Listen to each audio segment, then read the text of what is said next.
Assalamualaikum warahmatullahi wabarakatuh. Perkenalkan, nama saya Gadiza Maharani dengan NIM 2406112007. Di sini saya akan mempresentasikan mengenai dinamika penyuluhan pertanian dan pembangunan pertanian berkelanjutan di Indonesia. Masuk ke pembahasan pertama, yaitu mengenai konsep dasar penyuluhan pertanian. Penyuluhan pertanian dapat didefinisikan sebagai proses pendidikan luar sekolah yang dapat membantu petani untuk menentukan keputusan yang baik. Menurut Van den Bos, penyuluhan pertanian bertujuan untuk mengubah perilaku petani melalui peningkatan pengetahuan, keterampilan, dan motivasi. Di Indonesia, fungsi penyuluhan dipertegas melalui Undang-Undang Nomor 16 Tahun 2006 yang menempatkan petani sebagai pelaku utama dalam pembangunan pertanian. Baik, masuk ke pembahasan berikutnya, yaitu mengenai dinamika penyuluhan pertanian dari masa ke masa. Perkembangan penyuluhan di Indonesia bergerak dari pendekatan transfer of technology menuju pendekatan partisipatif. Mosher menegaskan bahwa pembangunan pertanian hanya berhasil jika inovasi dapat ditransfer secara efektif kepada petani. Namun, sejak era reformasi, pendekatan berubah mengikuti pemikiran Chambers mengenai participatory rural appraisal, di mana petani dianggap sebagai subjek yang berpengetahuan dan perlu dilibatkan penuh dalam proses belajar. Selanjutnya, yaitu mengenai prinsip pembangunan pertanian berkelanjutan. Pembangunan pertanian berkelanjutan menekankan keseimbangan antara produktivitas, kelestarian lingkungan, dan keberdayaan sosial ekonomi pertanian.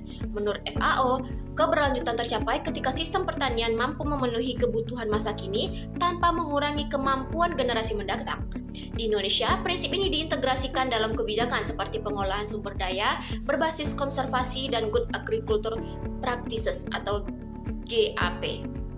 Selanjutnya, yaitu mengenai peran penyuluhan dalam mendorong keberlanjutan. Yang pertama, yaitu penyuluhan menghubungkan inovasi dengan praktik pertanian. Yang kedua, Rogers menekankan peran penyuluhan sebagai change agent dalam adopsi inovasi. Yang ketiga, yaitu penyuluhan mengenalkan teknologi ramah lingkungan seperti PHT dan pemupukan berimbang. Dan yang terakhir adalah pendekatan partisipatif, membuat petani belajar langsung dari pengalaman lapangan.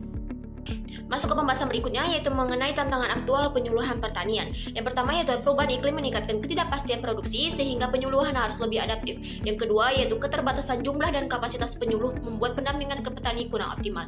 Yang ketiga, yaitu rendahnya regenerasi petani muda menghambat penyebaran inovasi di tingkat lapangan. Dan yang terakhir adalah kesenjangan literasi digital petani yang menghambat penyebaran teknologi pertanian modern dan informasi daring.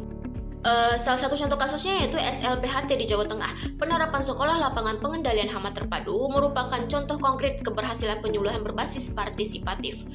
Menurut laporan FAO dan Kementerian Pertanian, SLPHT mampu menurunkan penggunaan pestisida hingga 50-60% tanpa mengurangi produktivitasnya.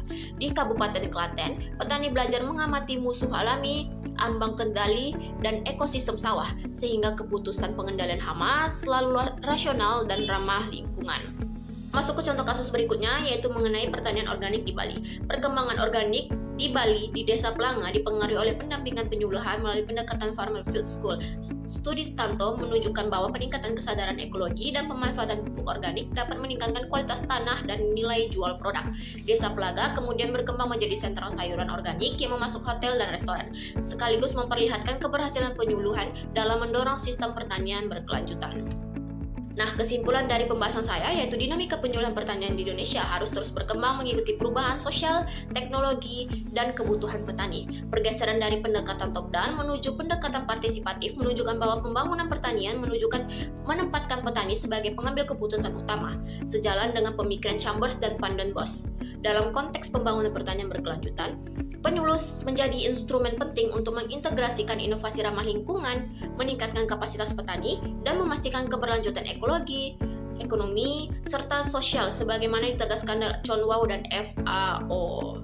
Sebagai contoh, seperti keberhasilan SLPHT di Jawa Tengah dan pertanian organik di Bali, yang membuktikan bahwa penyuluhan yang efektif mampu menghasilkan perubahan perilaku yang mendukung keberlanjutan. Secara keseluruhan, penyuluhan pertanian memiliki peran strategis dalam menguatkan pertahanan pangan dan keberlanjutan pertanian di Indonesia di masa depan.